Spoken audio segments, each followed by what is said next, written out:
Hey there, welcome to a brand new episode of Muzikxpress. My name is Twan and in this week's vlog you will see my interview with Ferry Corsten, in which he shares the story behind his classic Rock Your Body Rock. And Ferry also tells more about the What the F shows and the special What the F NFT. But before we start with the interview, please make sure to subscribe to my channel, and very important, also make sure to click the bell button, because then you will get a notification the next time a new vlog is online. Alright, here it is, the story behind Rock Your Body Rock, my interview with Ferry Corsten. Enjoy! Ferry Corsten is active in the music scene for a long time already. The Dutch DJ producer has been making music under lots of different project names such as System F, Gouryella, Veracocha, Moonman, Starparty, Pulp Victim, and the list goes on and on. But also under his own name, Ferry Corsten, he did release plenty of tracks in all kinds of genres and styles. The second track that came out under Ferry's own name was Rock Your Body Rock, which got released in the summer of 2003 via Ferry's label Tsunami. Rock Your Body Rock did enter the UK single charts at number 11, which was something very special, as never before in Dutch music history one DJ producer had more than 8 single chart hits in England. Also, in Ferry's home country the Netherlands, Rock Your Body Rock got voted as the most popular club tune of 2003-2004. Besides that, Rock Your Body Rock can be heard in the movie It's All Gone P-Tong, and it is featured as well in the video game Little Big Planet 2. The music video of Rock Your Body Rock is directed by Dutchman Jeroen Hofs, who is also known as the performing artist Ebo Man. For this interview I did ask Ferry about the story behind Rock Your Body Rock, plus I did ask him about his What the F shows and the special What the F NFT pack that just got released via Record Shop. My first question to Ferry was what people can find in the What the F pack. The What the F pack at Record Shop is like a digital collection of special edits of some of my biggest tracks, some of my personal tracks as well. Some of the bigger remixes, the bigger name remixes that we had over the past, that we edited to like versions that can only be found in the pack basically. It comes with special artwork. Each track basically comes with like a little video where I explain things and tell things about each track basically. Virtual merchandise for in the metaverse. So when we all start living in the metaverse, then you can have that cap, that Ferry Corsten cap, and it's all basically connected and linked to my What the F shows. Yeah. So what is exactly in the pack? Well, since it's the What the F pack and the What the F concept and the shows are all about my music from like back in the day all the way to now. There are tracks of all my aliases as well. You know, that's What the F as well. So, for example, there's the Chester remix of Out of the Blue, but then in a special edit. Gouryella, there's the Armin edit, the Armin remix of Valhalla in a special edit. But also tracks, unreleased tracks, like a track called So Good.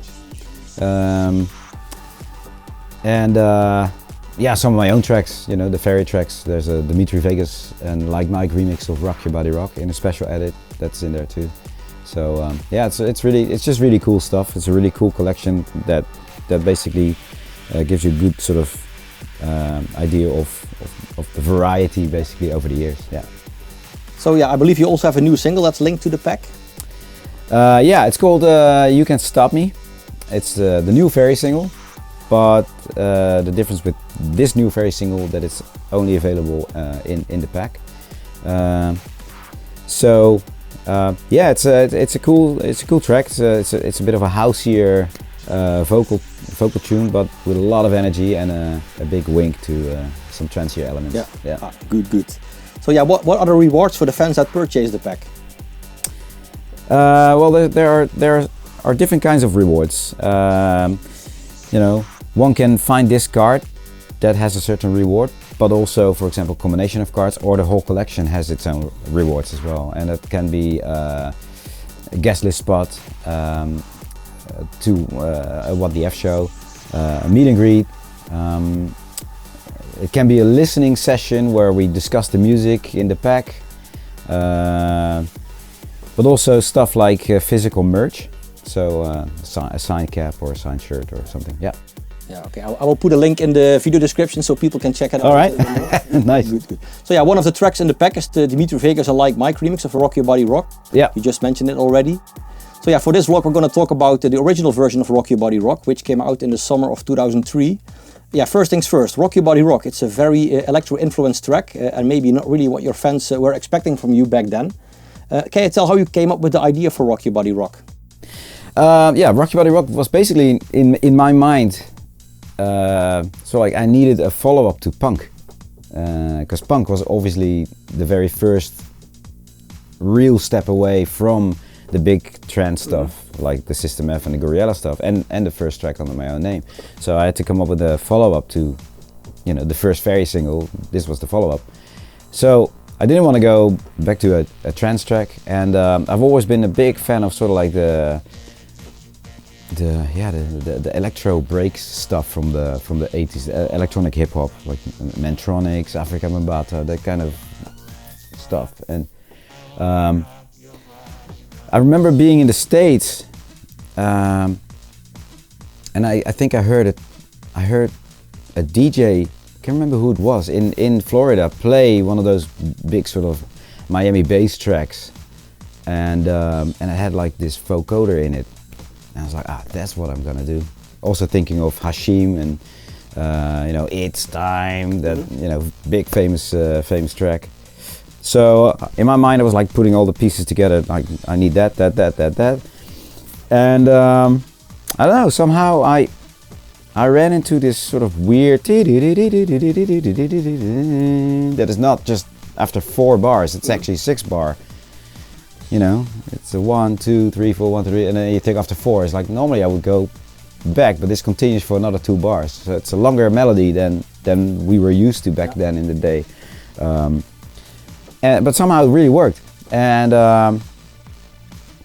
yeah, collecting so like the gritty elements around it, the dirty, nasty bass line, the big snare. So it had that. It didn't have an electronic hip hop feel, because that's where the vocoder came from, basically that side.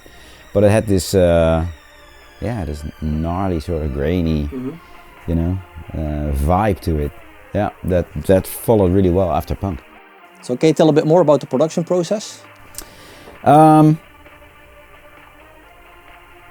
Yeah, I mean, you know, back in the day I was just using everything from hardware. I think the main lead comes from this one, this guy here, the Nordrack 3. The big wow, what up? That's my big friend, my big blue friend over there, the JP8000. What else? I started putting together this huge drum kit that I use for quite a lot of tracks actually. The big snare that you hear in Rock Your Body is the same snare that was used in Fire and in Beautiful, for example. So they all had that big meaty you know. That was a reference to the 80s as well, because that had that, obviously. So production process, yeah, like I said, I ran into that melody, so I had to get my head around it. How could I make it into an understandable sort of you know, structure, where the norm was very much 1, 2, 3, 4, 1, 2, 3, 4, 1, 2, 3, 4, 1, 2, 3, 4, and we start again with the melody, and this was longer, so that was a bit of a tricky one. And also, if you can remember the track really, you know, detail, the melody doesn't start da da da da da da, it actually starts, it scoops in. So I remember really that I was really working and tweaking and how to get that, because the just starts before the beat. It's not it's just before. So I was just really like finding that right place, because everything was sort of like live pitch bender, you know, and having to draw it in. So I had, where did I have to start the MIDI note, you know, and the scoop in order to get that. Yeah, to get it like exactly at the same. Yeah, and right at the highest. That's where the real note is. that's where the kick is. So that was a bit of a thing. Was that also the hardest part of the production? No, maybe the hardest part is probably the vocoder to get that right. Yeah, yeah. I mean, it's one thing to record your voice and run it through a vocoder, but to get it really clear, that's you know, you need the way I did it was I really had to compress my voice. It's my voice basically. I'm saying that. I had to first of all I had to record it really clearly, all the syllables and everything. You know, to speak it very clearly. A while ago, basically, it's funny. I went through some old files and cleaned up some stuff, and I ran into the original recording of that. I'm on that mission. You hear myself saying that. It's just so funny. But I really just to bring out that gnarliness, you know. I really had to speak like that, you know, to bring it out already. Normally, the vocoder does that, but those frequencies in my voice were sort of lifted even more. But I had to compress it really hard, so it's one level basically that goes into the vocoder. I had to take all the breaths out. That's what I hear a lot of guys still do. You know, they put the vocal through, but all the breaths are still in there, which will be vocoded as well. So it becomes very messy. And if you take those out, and you really sort of like accentuate all the syllables, the T's and the S's and stuff that you normally would tame a bit. In order to feed the vocoder, you really need to accentuate that already in the source that goes into the vocoder. So that was a lot of tweaking to get that right. You know, I can remember if I had to re-record it a few times or so, but I remember really just tweaking those. And to get that vocoder completely solid and super tight. Yeah, I think it's safe to say you did a good job. yeah, it worked out. It came out well. Yeah. So so is there also a story behind the lyrics? I have to dig deep.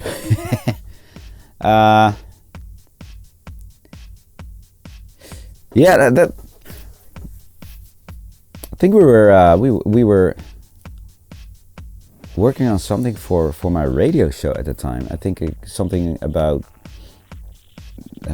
how to put together the script or something that would come in every time, you know, and that's where I'm on a mission came from. By the way, a good friend of mine, Ronald van Gelderen, you know, helped me a bit with these lyrics as well,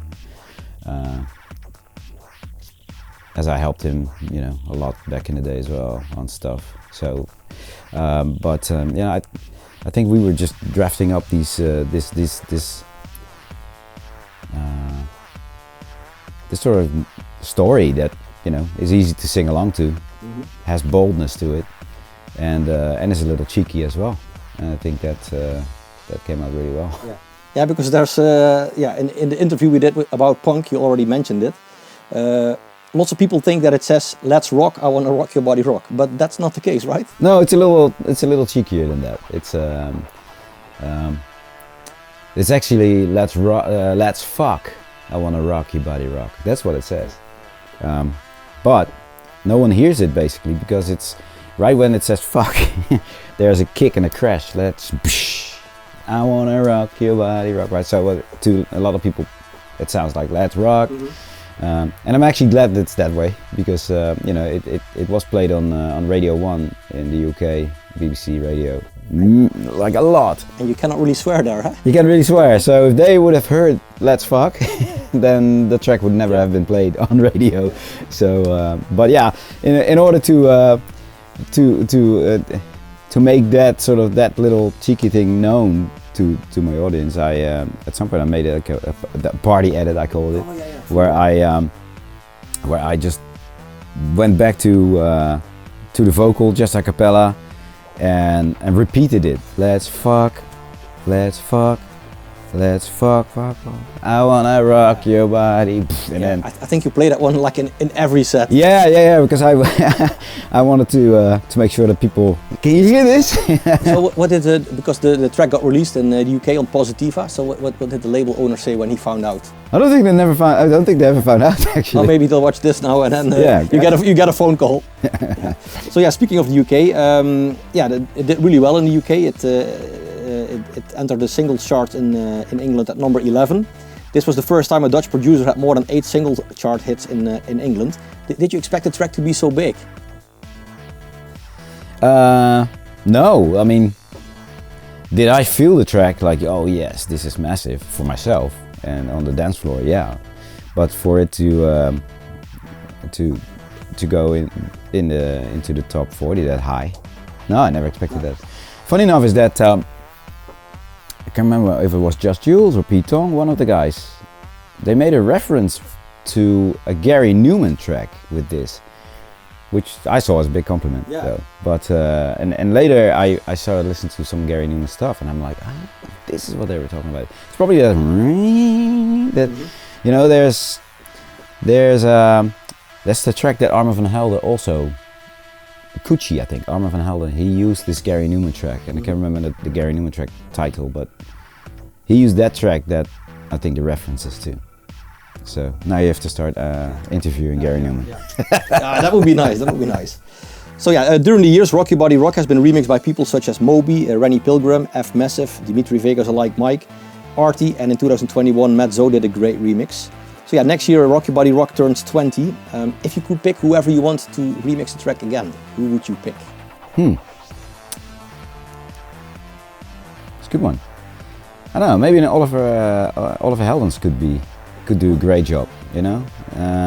Whether it's under his high-low alias to give it a bit of a tech vibe, or just a more housey element. But I think Oliver could do a great job in this. I believe you have his number, right? So yeah, he's just I'll yell across the street from here. Yeah, for the people that don't know, I think his parents live like right across the block. Yeah, just over here. Yeah. So yeah, which version of Rock Your Body Rock do you play in your What the F shows?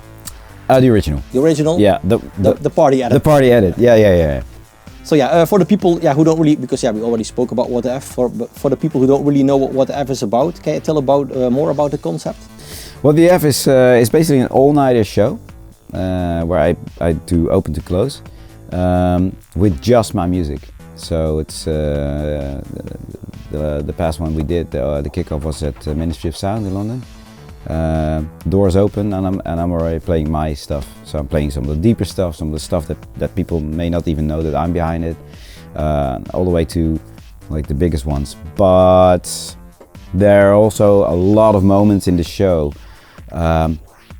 you know, that are sort of like surprises where I revised certain tracks, I remixed it, recreated it, mashing up tracks, you know, like, but it's all my stuff, so it's like one big Ferry Corsten, put all the tracks in a pot and just so you can play, for example, the a cappella of like a track you did on a different track earlier in the show, and then the original track comes later in the show. Yeah, so it's a real cool sort of like, oh wow, what the, you know. Yeah, that's why you came up with the name, right? What the F. Yeah, what the F, what the Ferry. Yeah.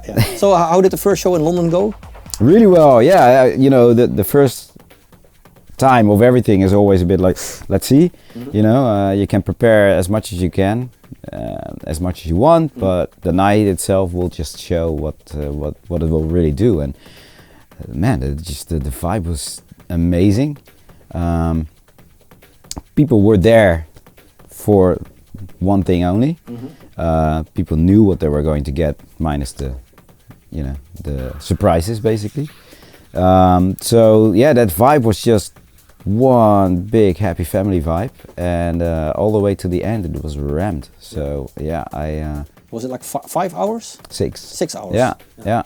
So yeah, I'm really pleased with it. Yeah, it took a while because you had like the plans, then COVID came, and it was actually so the original tour was planned for 2020.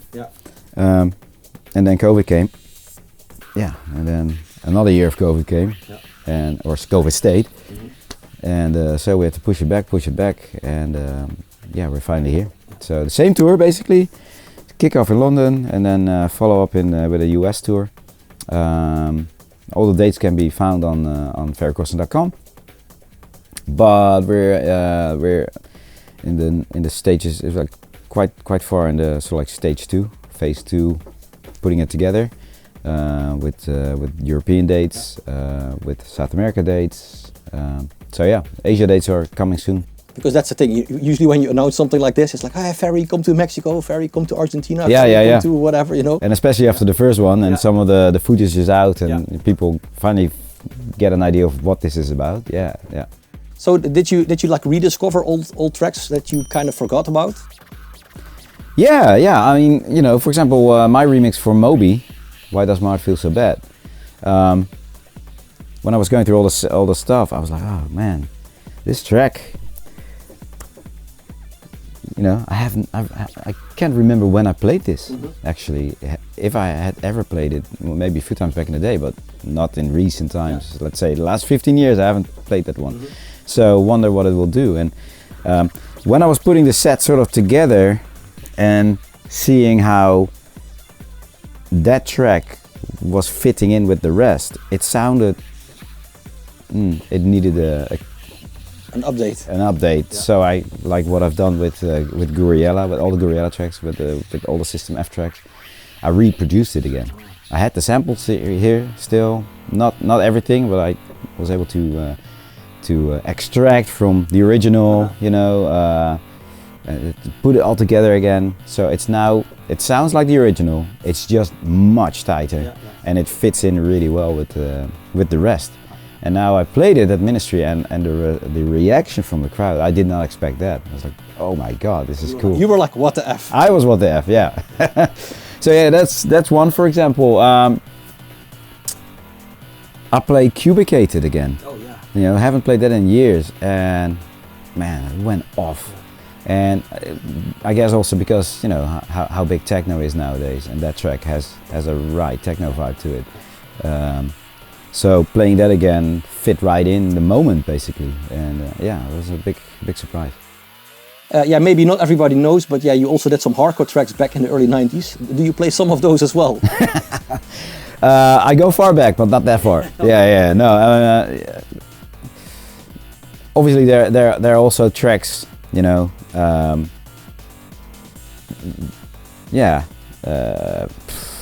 From 99, 2000, the early 2000s that I don't play in the set, just because they don't really fit in. They sound dated, you know. I mean, music has evolved, and some really stood the test of time, and some haven't. And at least you can fill like at least 6 hours, so that should be good, you know. Well, the thing was, when you contributed a lot to to the collection, right? Yeah. When I called you, like, hey, do you still have my stuff? Sure, here you go. Like, wow. So I went through all that. I went through so all the music together that I've made over the years. I put together, went through it, and I basically narrowed it down to the stuff that I could still play in my set today, and that together came up to about 15 hours of music alone. And that's just the other stuff discarded, basically. And so I really had to narrow it down, make these edits, make shorter edits, make this track and that track mesh together. So instead of 2 tracks, I have 1. I still had like 9.5 hours. And but I had to narrow it down to like a 6.5 hour show. So I had to bring in Yuri, who is working for the record label and is my soundboard sometimes. So, dude, you know, I'm at the point where I can't kill more darlings of mine. You know, I'm there now, because for me, every track has this thing like, oh, I want to play this, you know. So here is an X, and you just like chop, right? So yeah, it's like, okay, let's go, you know, essentials. Yeah. This track is cool, but will it really move the needle, basically? So, no. Okay, so there's an extra folder that I carry with me with the tracks that nearly made it, and I know that if someone is in my face with his phone or her phone, be careful what you're saying. I know. Play this one, please, you know. And I don't have it in the collection for the night itself. I still have the extra folder where I have the stuff that, you know, if people ask for it, I can have it in there. But seeing the results in Ministry, I don't think we'll get there, because it's just literally one after the other, like, oh my god, oh my god, oh my god, oh my god. It's just that, the whole night. So yeah, I mean, like, we're in the Netherlands. Will there be a Dutch show later this year, or? We are actually in conversations with someone about doing a What the F show in the Netherlands. Good. As there needs to be one here. Yeah, of course. Yes. Good. Yeah. So yeah, besides What the F, are there any other big festivals we can see you at this summer? Yeah, do the festivals in the States, EDC and everything, the Dream States. I will be at Creamfields. I will be doing a bunch of festivals in Germany, a bunch of festivals in Romania. Where else am I? Finland. This is from the top of my head. So yeah, there's definitely Luminosity. Luminosity. Obviously, I'm there. Yeah. So there's a lot of stuff happening. It's a busy summer again. Good. So yeah, another thing we definitely have to talk about is something that did happen earlier this year. On April 26, you got knighted as officer in the Order of Oranje Nassau by the mayor of Capelle aan de IJssel on behalf of the Dutch king. Can you tell a bit more about that? First, Capelle aan de IJssel, for people who don't know what that is, it's next to Rotterdam, where I'm from, but I live in Capelle aan de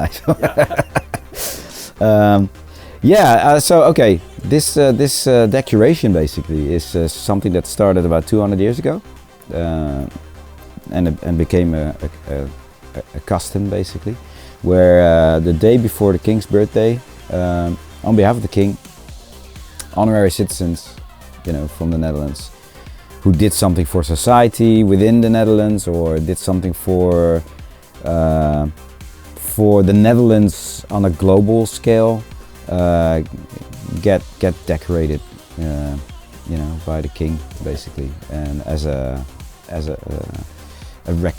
formal recognition. Yeah, so it's and it's always a surprise, right? No one is supposed to know that. It's I didn't know until the day itself, really, because my wife Leah, she lured me in, because we're going to be married for 20 years soon. So she lured me in.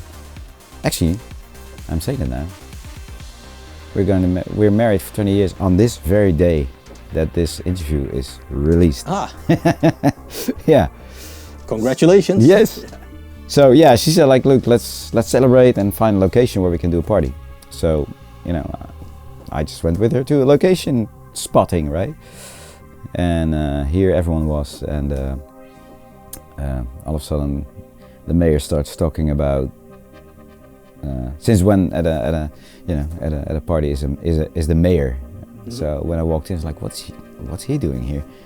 And if we're supposed to do a party about us, why when we walk in does he say, and here he is, and not, and here they are?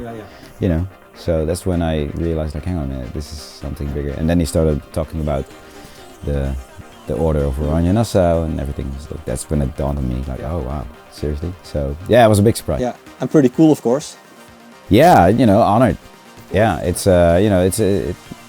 of course, to get that for something that you do with, out of passion and just a hobby, and the love for this, just and get recognition by your fans. That's one thing that's amazing. That's what you do it for. But this is sort of like this cherry on top, yeah. Right? Yeah. So like, wow, okay, it reaches those levels of recognition. Yeah. So do we have to call you Sir Ferry now and bow for you? You may also call me Your Grace if you want. Okay, back to the music. I recently saw a picture of you and Daniel Monroy in your studio, so I can guess we can expect a collab soon? Yeah, we're working on some stuff. I mean, Daniel has been releasing with Flashover for quite a while now, and I just also did a collaboration with Dustin Hussein recently, who's been releasing with us, and yeah, it's cool to have this little sort of get together, where people on the label work together, myself included, with people. So yeah, Daniel came by. He sent us a track a while ago, which just needed a bit of tweaking, and so like, hey, let's see if we can just tweak it together and find the right product. Yeah. So any other collaborations in the works? Not as of right now. The stuff I'm working on right now is, I've just come from a whole sort of weeks of editing and crazy stuff for What the F, so I'm finally done. So I'm back to producing stuff for future releases. the idea of a new album is playing. The idea of a new Fair album is playing as well. So yeah, yeah, because your last album, Blueprint, is like 5 years ago. So yeah. So I bet all your friends will be like, where's the new album? A new Ferry Corsten album is due. I mean, yeah, you know, it's today is such a weird market. You know, it's not anymore an album market, but I don't want to give up on the album concept because it's still this collection and this bundle that is meant to be as a collection and not just dropping one after the other single. So yeah, an album is due. And a new Gouryella? Yeah, I mean, you know, the Gouryella thing right now, it should have been sort of ready, or you know, ready for release as you look at all the release dates of the past years. But I've been so busy with What the F that I haven't really, my mind hasn't been there. And for Gouryella, I really feel it's not just the next trance melody that I come up with. You know, it's good for Gouryella. I need to run into it, and really needs to fit that sort of feel and vibe that Gouryella is. So if I don't run into it, then I'm not gonna make just another track for the sake of it. No, that makes sense. Yeah. And I believe Marcus Schulz was recently here as well. Yeah, Marcus. Well, yeah. The funny thing is, he actually was with me for the you know, the nighting. But that was pure coincidence. He had a few shows in Europe, and he called me up. Like, hey man, are you around then? So we can I'll fly via Amsterdam, and we can just hang out in the studio, do a few things. So did you do a few things? We did a few things, yeah. Oh, so speaking of collab, yeah, maybe, you know, we're onto something. Yeah. Not sure yet if that's going to be New World Punks or Marcus Ferry Marcus. We don't know yet, but that's, you know, we're just vibing. Something is in the works. Something's in the works. So yeah, you already said like you're also working on more Fair stuff, which is like your down-tempo alias. Yeah. I've got a few tracks ready, and I did a few one-offs like Limbo and Hands and City at Night. Those were just the one-offs, but I also feel with that concept there needs to be a full album again. Yeah. So I'm just thinking, like, do you start like with the Fair stuff in the beginning of your What the F shows when people walk in? Well, Ministry was the kickoff. I didn't do it there because the way Ministry works is that the club fills already, and then the main room stays closed. So the club is already full, and then at midnight they open the doors of main stage, of a main room, the box, and then people rush in, and so they've been vibing already in the other room to music, and if I then start with like a Fair track, like, you know, we're back to. But I guess, you know, in the other markets where people are waiting outside, there's no music, they're just waiting outside, and then the club opens, and when they come in, that's a different vibe, right? Then they are there to warm up first, and I may do it there. Okay, let's see. Yeah, maybe not, I don't know. We'll see. So I think we covered everything, or did I forget something? No, I think we got everything pretty much down, yeah, okay, for sure. Good. Well, Sir Ferry, I want to thank you for your time, and yeah, good luck with everything. Absolutely, thanks man. Alright, that was it. This week's vlog, my interview with Ferry Corsten and the story behind Rock Your Body Rock. Ferry, thank you very much for your time, much appreciated. Thank you for watching, I hope you enjoyed the vlog. If you did, make sure to give this video a like, leave a comment in the comment section below, and very important, make sure to subscribe. Also make sure to click the bell button, because then you will get a notification the next time a new vlog is online. Once again, thanks for watching, and until next time, bye bye!